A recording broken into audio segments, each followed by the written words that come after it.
I'm so happy to welcome my old friend, Dr. Neha Sangwan. Neha is a speaker, a best-selling author, and a pioneer in healing burnouts. She writes about it in her new book, Powered by Me, From Burnout to Fully Charged at Work and in Life, where she helps us understand how to identify and heal burnout. She's been nice enough to join us from her family vacation on Lake Como, very jealous. Neha, welcome to the podcast. It's great to be here. Thanks for inviting me. Yeah, so, one of the stories that has stuck with me was about you in your previous life as a doctor. Well, I guess you're still a doctor, but when you practiced medicine, and you talk about that one incident where you did realize that there was something not quite right. Now, of course, in retrospect, you could think of it as a burnout or a near burnout. Tell us about that day, if you don't mind. Sure. I think the most astounding thing about that day, it was June 17th, 2004. I remember it so clearly. I walked into the hospital and it was my final day on service. And what that means is, as a hospital doctor, is you not only take care of your patients that day, but you sign them out to the next doctor who will carry them on the next leg of the journey. And so that day, someone called out sick, and they also gave me what they call the Alpha Pager, which is air traffic control for the hospital, all incoming transfers. So I had 18 patients, and by 11 a.m., I had seen 2 of them because that pager kept going off for me. So I think I was really on overload.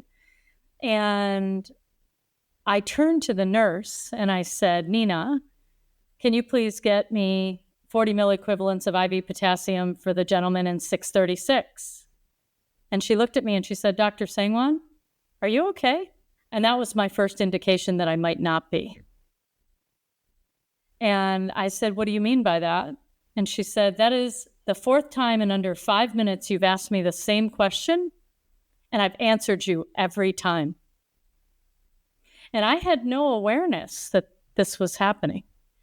And so what stunned me more than anything is that I had clearly not become unable to function. As a physician, I just walked to the bathroom, pulled out my phone, my hospital phone, called a colleague. It was a psychiatric colleague. And I just said, when can I come and see you? And he said, oh, Neha, so nice to hear from you. How about 5 o'clock today? I'll see you at the end of the day. And I looked in the mirror and I just saw how pale my face was. And I said, how about now? And we know with each other that we don't call emergencies for each other. In fact, it's a badge of honor for us to act like we can wait as long as you'd like us to wait, right? So the fact that I said, how about now? He said, oh, come over right now. I'll clear my calendar.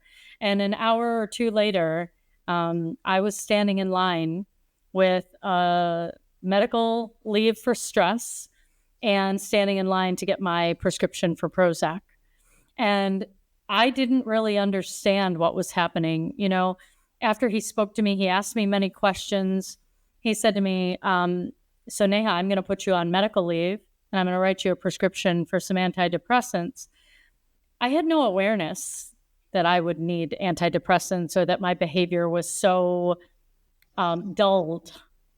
I think it was something that just happened gradually over time, where I kept pushing myself and pushing myself and pushing myself further and further in the name of helping other people, that other people had to tell me that I was burned out. The nurse, the psychiatrist. And so when he said he would put me on stress leave, I said, oh, I can't go on stress leave. I've got 16 more patients to see. And this is the moment I really knew something was wrong. He said to me, oh, Neha, those patients will be seen, just not by you. And so there were a few moments in that day that really stunned me. And I remember driving home that day. I'm not sure I should have been driving home, but I was driving home that day and I looked over at the bottle the prescription that was sitting on the passenger seat. And I thought to myself, I don't know what's wrong with me, but I'm pretty sure it's not a Prozac deficiency. And that was the last thing I remember about that day. And so when I went home, I put that bottle in my top drawer of my dresser in case there came a day that I would need it. Now, this is the problem with treating doctors, right? We start to treat ourselves. So I filled the prescription, but I never took it because all of the side effects of antidepressants started flashing before me. And I thought, oh my gosh, I don't want those. Let me first see if he can help me with our weekly sessions. I'll try and do this naturally. And if that doesn't work, I'll have this waiting for me. So that's really that day. And it took me almost a month of being off for the symptoms of throat constriction, of headaches, of insomnia to subside. And about week 5 was when I remember thinking like, oh, I'm starting to be able to relax. And I think that was more than 2 decades of education and training that got me there. That's fascinating, fascinating. Something that you and I talk about a lot is our upbringing a little bit, right? You are the middle child of three girls of Indian origin. And how much do you think the upbringing had to do with you overtaxing yourself to make the people around you, quote unquote, proud? Oh, I am such a people pleaser. I think, when I go into organizations and I work with teams, I ask some questions sometimes about their upbringing. What rank order are you in the family? And tell me a little bit about what it was like around your dinner table. And it's funny because executives will say to me, is this therapy? Like, what are we doing here? And why does my upbringing have anything to do with how I'm leading? And I say to them in those moments, your upbringing is affecting the way you lead as much as your wardrobe influenced what you're wearing today. So what's in your wardrobe certainly influences what you choose. And so does your upbringing. And I would say it has a huge, huge influence. So when I was young, Raj, I was sent away to live with my grandparents from 3 months old till 2 years old. My grandfather got stationed in Africa with the United Nations. And so my grandmother took me with her, and we went there for nearly 2 years. And, in an Indian family, they think nothing of passing children around to extended family. It's like, oh, yeah, you can so-and-so go live with your aunt in the village. Go stay here with so-and-so's cousin. Everybody kind of, doesn't really think about it. And, my Nani was my grandmother, which I affectionately refer to as Nani. She was taking care of me even here in the US. So my mom didn't really think anything of sending me with her. She's the one who spends all day with me. But at 2 years old, when my parents came to pick me up, I think that break in now who I thought were my parents, me leaving them to come home to my regular family, right? My older sister, who was 18 months older than me, and certainly did not get a baby sister who she could,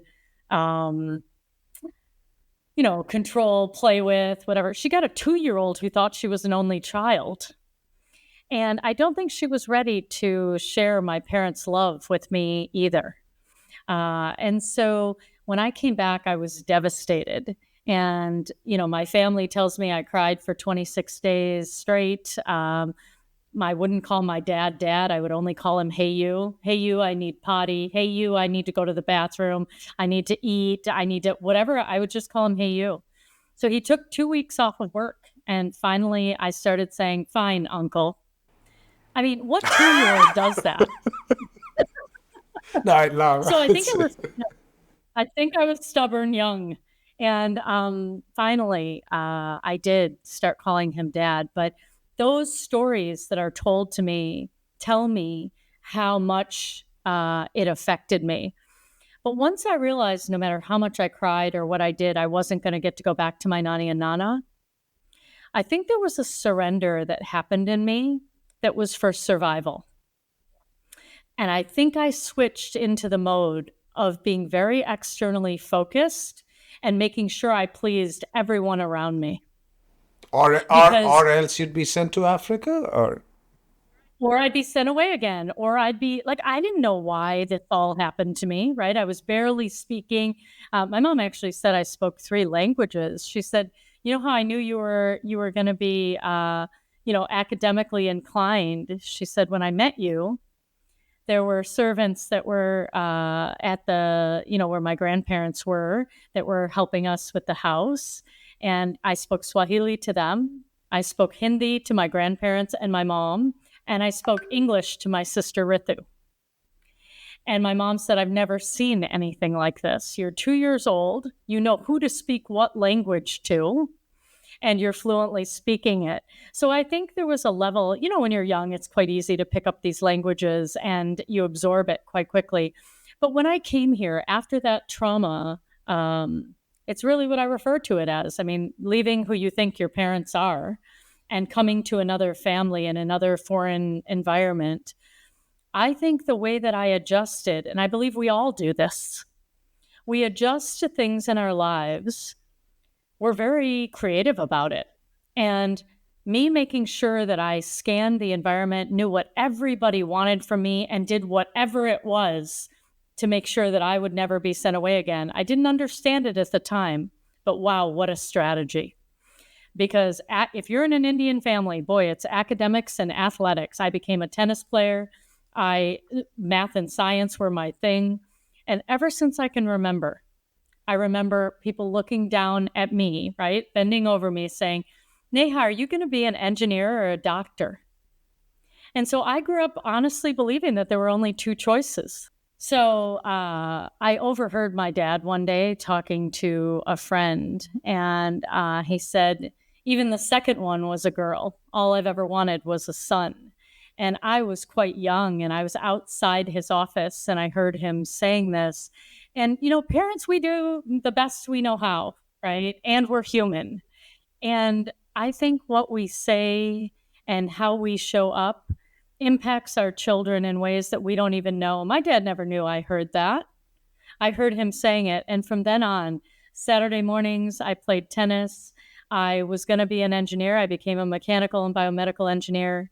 I heard my mom saying that her parents never allowed her to be a doctor, and she really wished that I would be. You became an engineer, you became a doctor, and all of that was to please mom and dad? I remember one day I came home from school and I was fascinated when you have a great teacher who inspires you in a subject. You think to yourself, I'm in 10th grade, and I came home and I said, Dad, I think I want to be an accountant. I love Mr. Russo. He's so fun. He's taught me all these cool ways that everything adds up and you can figure out how businesses work. And my dad just put his arm around me and he said, oh, no, Neha, you're not going to be an accountant. Accountants, play with numbers. Like, you're going to be an engineer. And I absolutely, along the way, had thoughts to do something else that never really panned out or came through, because there's no way I was going to disappoint my dad. There was no way I was going to be the one to deviate. And in the end, there was a time in my life after I got really exhausted and it just all felt like too much, that I started to blame my parents. Like, I can't believe you made me do this. And a really wise coach in my life said to me, did they really make you do this? Who filled out the applications? Who took the night calls? Who did all of the problem sets? Were your parents the one who made you do this? And in that moment, I really realized that there was something I wanted more, that I chose to do this. And it was their love and approval. That I wanted their love and approval and to belong more than anything. Isn't that a sort of pattern that tends to continue. And by the way, I'm being open, risking, and vulnerable here because your story resonates very well with me as well. Well, I was in the middle child. I am the only child, at least the last time I checked.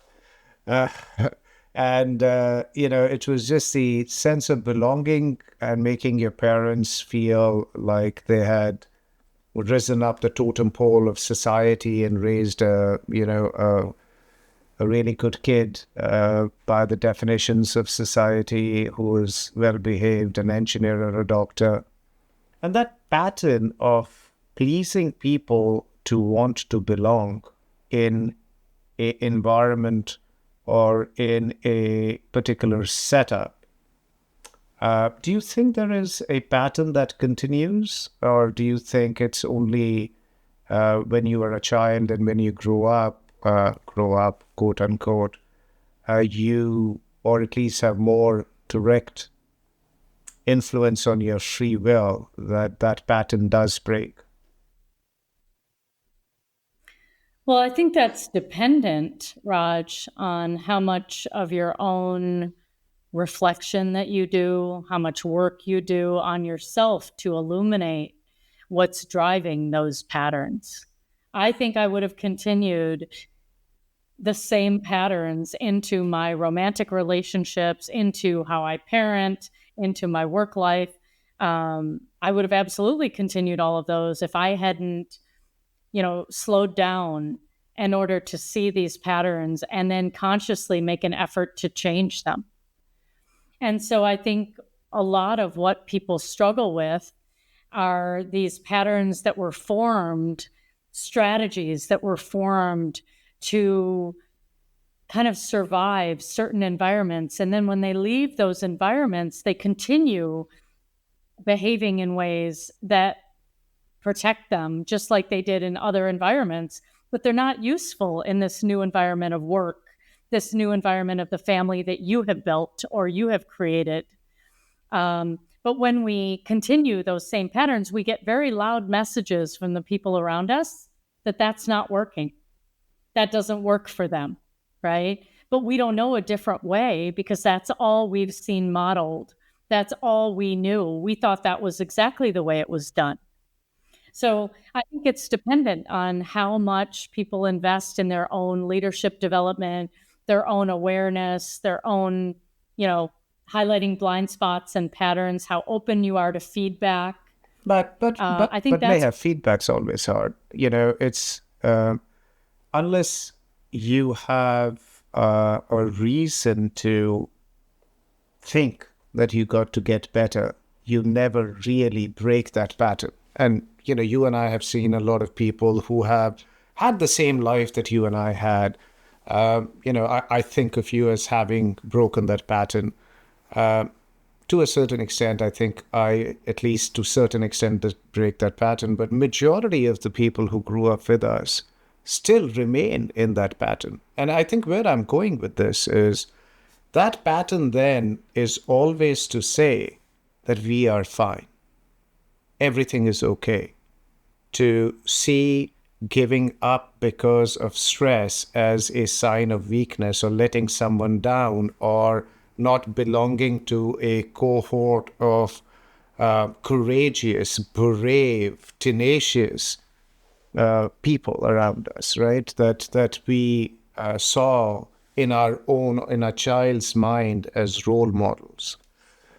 How much of that do you think we carry in our proverbial backpack as we wander through life?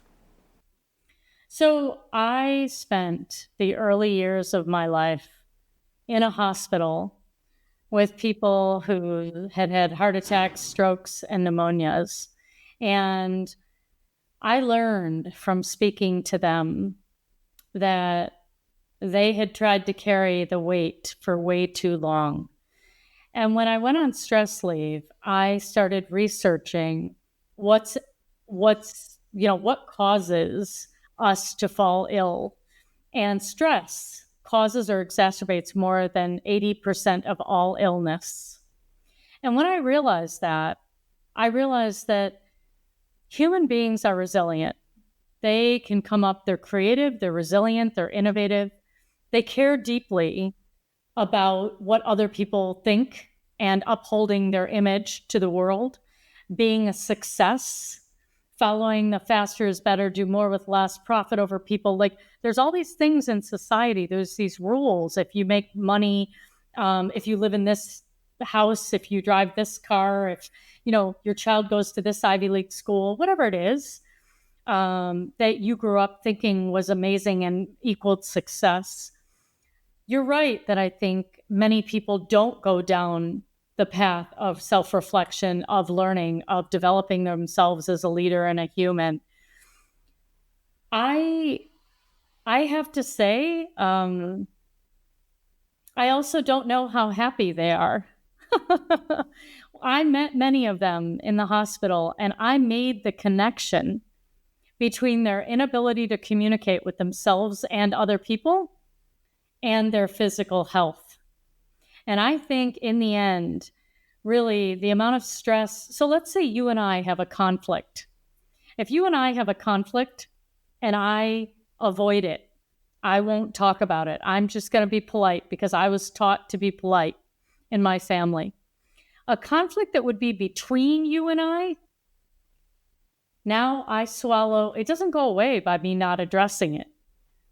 Literally what happens is it just changes location. It's not between us anymore. It's within me. And every time I see you at a party, at an event, at work, your name comes up on my phone, my email, it just gives me like a, why didn't I have that conversation? Why didn't I say it? Oh, I can't stand this. It actually becomes a conflict within me. And so I think people are using all sorts of mechanisms, whether it's, sugar, caffeine, wine, drugs, alcohol, anything, right? Binging on the internet, social media, I don't know what it is. We've got a lot of strategies to kind of avoid how we actually feel inside. And when I meet patients in the hospital, when I talk to them about getting cancer, about heart attacks, strokes, pneumonias, all these things, when I ask them something I call the awareness prescription, and it helps them get to the root of their stress. And so if you don't go on this journey to learn about yourself, you're going to be making the same mistakes over and over again. You're not going to understand why things in a certain area don't work out for you. And I think in itself, like that is the stress, unless someone just says, oh, I don't care, like I'm fine. But most of us want to get better, want to improve ourselves.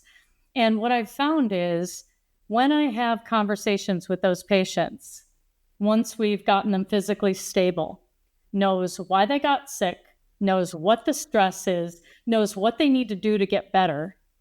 And can I share with you real quick the five questions I asked them? Yeah, of course. So if there's anybody out there and you're feeling stuck, right, or you have a health ailment, it's really not even just for a health ailment. You can do this for any kind of situation, a business situation, a personal situation, or a health dilemma. So the awareness prescription, I started by asking these patients, why this? Why a heart attack? Why did that part of your body break down? Why not your liver? Why not your left leg? Give me the significance of why this part of your body broke down. Then I asked them question 2, why now? Why not 3 weeks ago? Why not 2 years from now? What was the message that your body needed you to get in this moment such that it had to stop you in your tracks? Question number 3, since hindsight's 2020, tell me what symptoms, signals, patterns you might have missed along the way that now make perfect sense. Question number 4, what else in your life needs to be healed? And question number 5, if you spoke from the heart, what would you say to me? And I think that every patient I asked knew exactly what was ailing them. And then I helped them. I gave them resources and I helped them figure out how to get to the root of healing their stress. And they would write me, months later and say things to me like, Doc, I can sleep all the way through the night now. Or, you're never going to believe this. I only am using half of my anxiety medication now. My migraines went away. And when I started hearing all of this, the connection between stress and our physical ailments became very clear. And so I think a lot is going on in the world that people don't realize is connected. I think they don't realize that their physical health is connected to their mental, emotional, social, spiritual health and happiness. They just think all of these things are separate.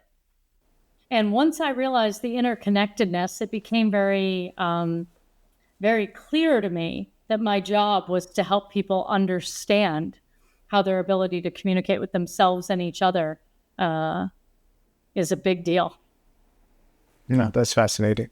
There, among the various things that I've sort of jotted down in our dialogues together, one of the things that you said that stuck with me was sometimes, not sometimes, most times, your greatest weakness is your strength overused. And the fact is that what made you what you are, if you're a successful person, and I think all of us have our own measures of success and are successful in our own ways, is also, if overused, your biggest weakness. How much of the strength, for example, that a achiever in corporate America or corporate universe have, which says, I meet deadlines, I always over-deliver, I always do more with less, which is a good thing, by the way. I hold myself accountable. These are all positives for the most part. And I thought it was fascinating when you said that these strengths, when overused, become your biggest weakness. Do you want to talk about that a little bit? Sure. So now what we're talking about is holding paradoxes, right? Because let's say I am so in service to my patients that I will drop anything. I will not worry about my own sleep. I will not worry about my own food. I will not worry about anything because I am so in service to my patients. What an amazing doctor I am. Until I hit the wall of burnout and have to go on leave for 3 months because I didn't take care of myself. And so there's this beautiful paradox of self-care so that I can serve. In corporate America, there are the people who say, "Oh, I want freedom and we want to do anything, I want to come in when I want to leave when I want, I don't want any rules." And then there's people who say, "Here are the policies, here are the procedures, here are the rules." What I believe is the answer is somewhere in the middle, that you need enough structure so that you can have flexibility, innovation, and creativity. All of these things work together.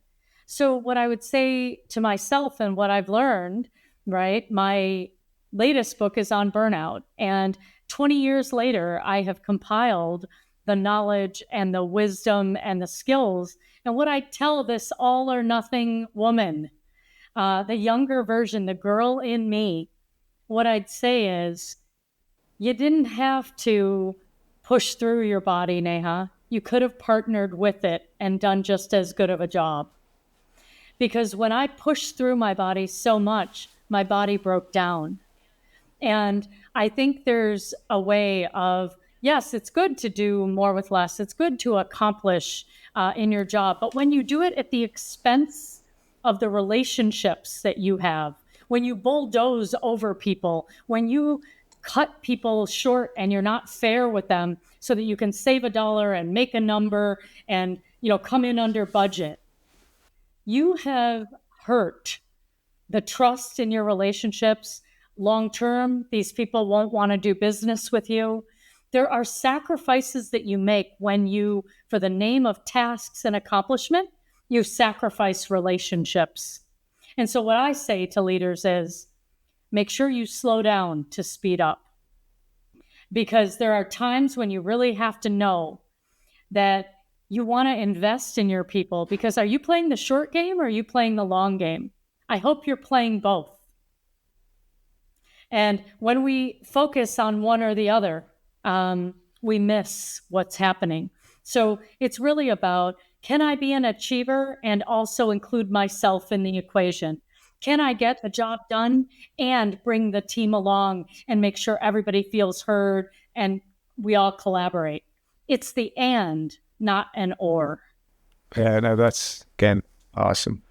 Again, moving to a very adjacent topic about a question I asked of you once, which was, a lot of times we get stressed when we are out of control, right? When I'm not in control of a situation, and I don't mean to be controlling of a situation.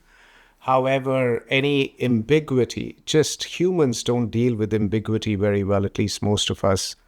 Some deal with it better, some worse, but all of them have a adverse reaction to ambiguity, and that is in some way, shape, or form, control.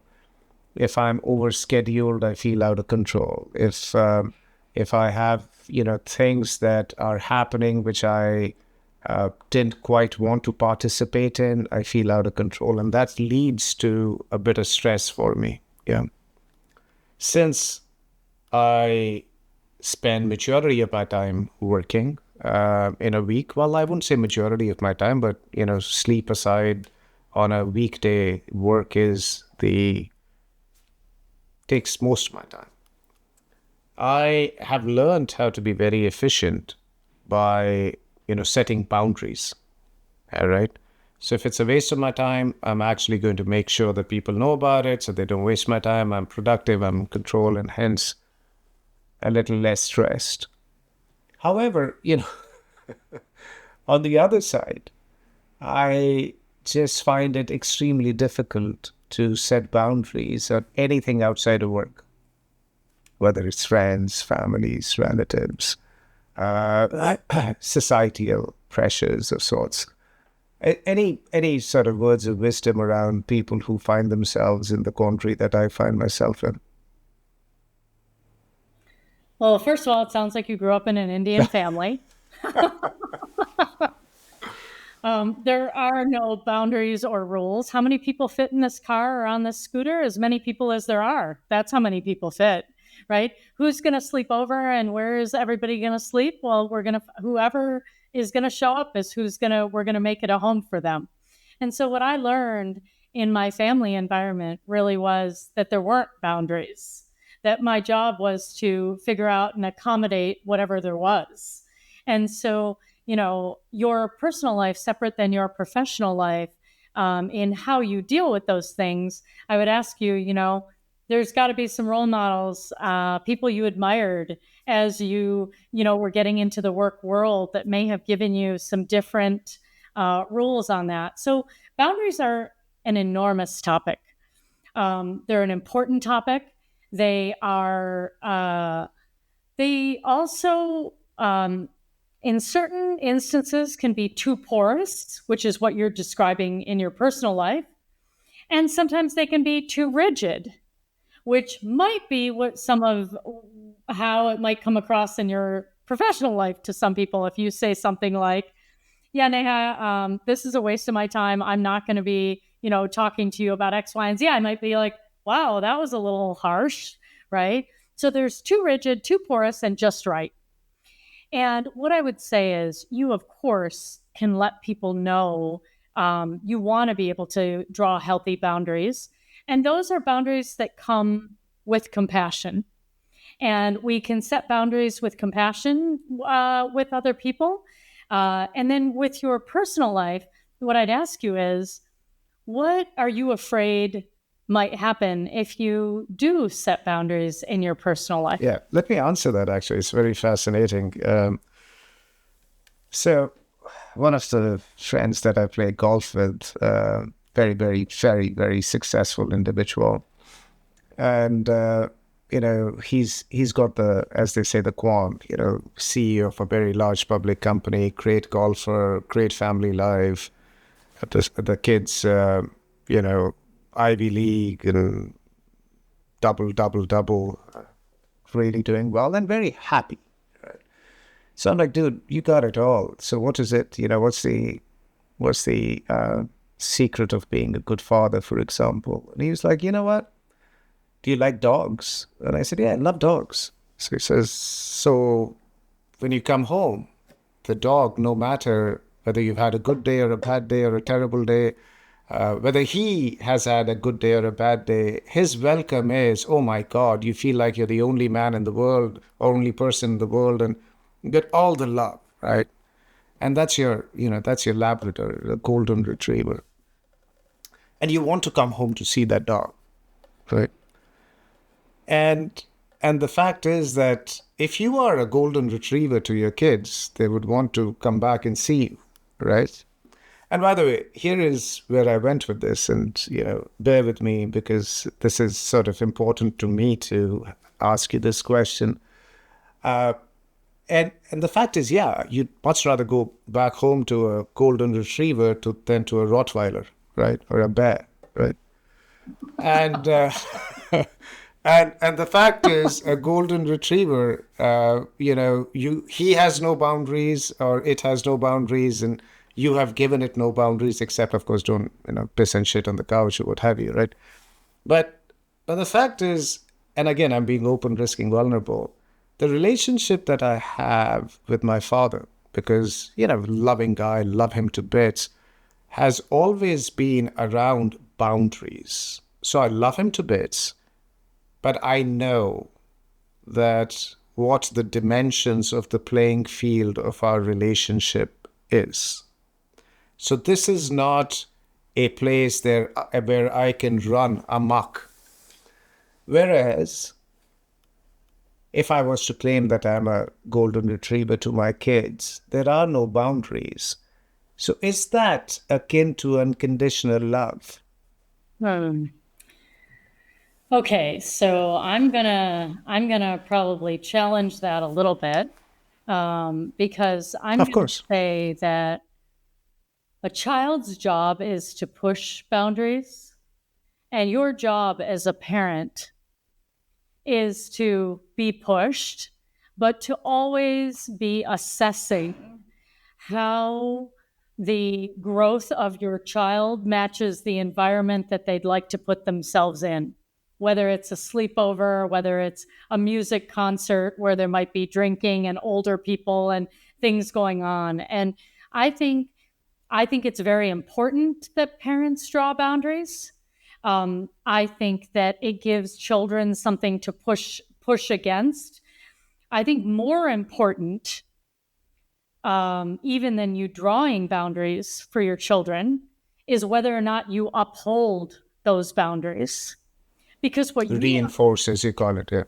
Because you are role modeling for them how, when in the back of a car, they're sitting there and someone says to them, hey, you want to try this? Whatever this is. If liking someone means that they have no boundaries, if them being your dearest friends or personal friends or family, hey, so-and-so's like family. If their belief that when you're like family, then it means there are no boundaries, it's going to be harder for them to go out in the world and actually be able to draw those boundaries. And so let's say, you give your children a curfew and you say, yes, you can do this. We're happy to start letting you go out with your friends. You just got your license, but you need to be home at 10 o'clock. And let's say you say, and if you're not home at 10 o'clock, this is a Friday night, then you can't go to the party on Saturday. So you always want to give someone a boundary that's your child, and you also want to tell them the consequence of not keeping that boundary. Then they come home 10:30, 11 o'clock, they don't follow the boundary, right? So then it's, well, Dad, come on, like everybody's going to be at this party on Saturday. Like, I really want to go. Come on, everyone's going to, all the cool kids are going to be there. Now, this is the moment when you as a parent are going to make a decision. Your heart's going to bleed because you want them to be where all the cool kids are. You want them to be a part of what's happening. But if you say yes to them and you say, all right, this time I'm going to let you go if all the cool kids are there, they go to this party. But you know what you just taught them? You taught them that boundaries are made to be broken when the cool kids are doing it. So, Neha, there's a much bigger lesson that comes with boundaries for kids. I completely agree. Yeah. Completely agree with it. I do think that as kids, as I call it, the governance and compliance and sustainability aspect of parenting aside, of course, you can't get behind the wheel if you've been drinking or, even close to it, or, if you're in harm's way in any which way. I think where I'm going with this is those kids will become adults, all right? And they will carry with them the experiences of their childhood that you and I discussed, the experience of the relationship that they had with the people that they trusted and they didn't have a choice, which are parents. And though, of course, in some mythology, they do think that the kid selects their parents before birth. But that aside, the fact is that do you think kids with stricter boundaries become more fulfilled individuals? Or is your notion that if the boundaries are, of course, apart from compliance, governance, and sustainability, so as to speak, are more free-flowing, the stress that they put on themselves of, pleasing and doing things which aren't natural to them just to belong eases out? I think it depends on a few factors. I think, growing up in the same household, I had two sisters. We had the same parents, but we reacted very differently to their same rules. And so I think it part depends on the individual, this soul that is in this body, how I show up in relation to authority, in relation to the rules, in relation to what makes me feel comfortable. I've been coaching for more than 20 years. And, sometimes the people whose parents didn't have many boundaries for them, they sometimes say, I wish my parents cared more. For the people who had, too strict of boundaries, what they say is, wow, I went crazy the moment I had freedom because I was kept in too strict of an environment. So I'm going to say somewhere in the middle is probably a good balance, in the sense that there are boundaries there, but there is freedom and flexibility. There is the ability to talk about things and work through things and get messy and figure it out and co-create. However, the biggest, and this is something which is very, very close to my heart, is the mental health of kids. And, of course, I deal with data and AI and all the rest of it, and or at least professionally. And, it's just as a father of 4 kids and 2 girls, 2 boys, I have a vested interest in the mental health of young kids, of course. The difference between our childhood and our kids' childhood is the variables and the influences in our lives were tangible, and you could probably write them down in a thin notebook. Yeah. Mm-hmm. Whereas the influences on our kids' lives are infinite, literally infinite. Yeah. And how they, with us growing up, we were looking for information. Here, they are basically, you got to probably bring them up to deal with information and be able to decide between wrong and right, because they'll probably learn a lot more from social media, right, from an information standpoint than from us. I mean, if you remember you and I growing up, and forget Indian parenting or Western parenting or what have you, if your dad said, making this up, Bjorn Borg is 6 feet 2 inches tall, you take his word for it, right? Because you had no other bloody way of finding out, all right? Yeah. My kids and I were having a conversation. We were just at Wimbledon, and we saw Alcaraz play. And I came back and I said, do you know how tall Alcaraz is? And they said, no. He says, he's 6 feet 1. No way he's 6 feet 1, Dad. Let me Google it. So the fact that I'm making is that we are no longer figures of authority, or well, maybe authority, but of the gospel truth from a world information standpoint. We are probably a minder of values of some sort. You know what I mean? And I think parenting in this infinite universe of information has to be very different if we were to bring up kids who are going to be a little less stressful as adults. And I know characteristics and individualities matter, but I love your opinion on it. Yeah, I mean, I think it is absolutely a different world than we grew up in. And, we had those Encyclopedia Britannicas that like, that's what you look things up in. And if you couldn't find it in there, then you trusted who was saying it. I think the speed at which they get information, the amount of information, and their distance from one another in immediate interaction. So it's them with a device, interacting on an app or a website with a device to another person. So the distance with which they interact with people and the speed with which they interact with devices is really an interesting juxtaposition because they're afraid of real-time communication. That's like a tiger chasing them. So I have people that I work with that would rather videotape themselves and text it to me than call me. So then they can control how this interaction goes. They send it off to me, and then I'll need to react, and they'll need time. So I think there's all sorts of ways that they are different. And you're right. I think us being the authority figures is probably coming a little more into balance. Saying things like, because I said so, doesn't work anymore. And so that's probably a good thing. And so I think some of it needed to come into balance. And I also think that, this is another piece where us figuring out how we let them grow into this experience in a way that has some, bumpers on it so that they aren't exposed to everything is a really, really big deal. But I think in the fundamental bottom line, your family and your parents will always be there to teach you values and what matters by who they are, by what they, smile at you for, by what they reward you and celebrate you for. We all want to belong.